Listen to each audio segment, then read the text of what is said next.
Staying in Trinidad and Tobago, our Flow Sports in-house analyst Terry Fenwick's Football Factory is hoping to mirror the success of English youth football development here in TNT by exposing them to elite training with Improtech Soccer of the UK.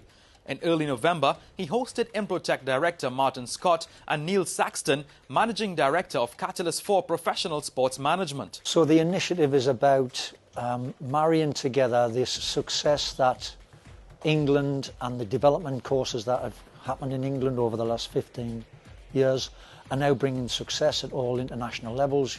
We've got under 15, under 17, under 20 national teams in England are world champions. And because of the long-term development and skill sets that these kids get from an early age, the success is coming very quickly. I want to transfer that success, that process, that development, that structure. I want to bring it to Trinidad and Tobago and give the kids on the ground, which we've got some fabulous young talent here in Trinidad, I want to give them the opportunity to try their skills against these British guys by getting scholarships in the UK. One of the things that we thought about was, trying to get the best of the talent from the islands, both here and Tobago, across to England to come on a programme with us within our academy. And again, you'll speak to Martin soon, who will kind of talk further about that and see if we can really develop these players. And then hopefully, off the back of that, we'll get some players who can play professionally either in Europe, back in Trinidad, or ultimately for Trinidad and Tobago national side. And then the dream is that Trinidad do what they did in 2006.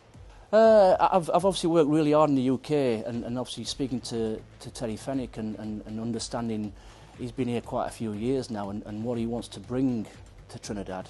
And obviously we've touched base, we spoke about what we'd like to do and introduce one or two sort of processes what I've done back in the UK. I've brought football coaching at the highest level into a normal school environment and now a lot of the children and players I develop, boys and girls, go to school and get coached at least once, if not twice a day, during the day and during the timetable. So processes like that, which might take a bit of time, but getting quality coaching to as many young players as we possibly can.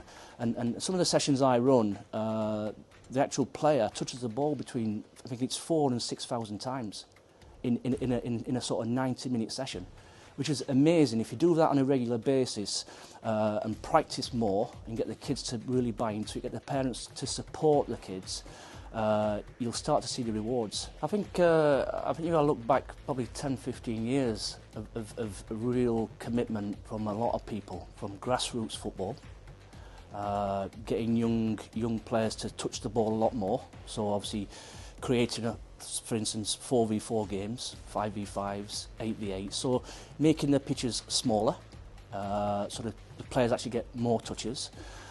Coaching younger, so starting at age 3, 4, 5, 6, developing facilities, so making the facilities better.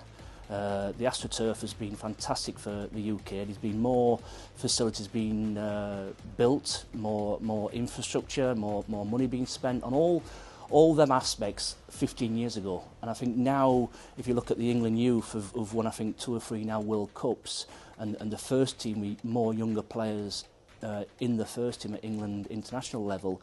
It's not been an overnight sort of success. It's been a lot of hard work by a lot of people, and I think being in Trinidad this week and looking at the facilities and looking at how the structure is, it's probably as the UK was sort of probably 20-25 years ago. So if we can put structures in place now, you'll start to see the rewards in 5, 6, 7 years, and that's from a development point of view. This is something that's not a flash in the pan. This is something that we hope to sustain 3 to 5 years at least. So we've got the guys down so they get an appetite for the kids here in Trinidad and Tobago. They see what we've got on the ground. The lads have already mentioned the qualities that we've got. We're fit, we're strong, we've got pace. There's a lot of physical presence about Trinidad young footballers. It's now getting the technical side of the game up to speed, and probably more than anything, it's the mentality that we've got to work on. We've already got 2 guys that have been up to England for a 2-week trial. Out of the 2 guys that have gone up there, one has now got a scholarship. He goes to England in 2019. So we're delighted that we're up and running already. This is a programme that we will be inviting people to 5 different academies nationwide here in Trinidad, one in Tobago, whereby we're pulling kids together from communities, seeing what they've got. So as long as we develop the player in the right way and think about the career and the football and protecting them from all aspects, because being a football player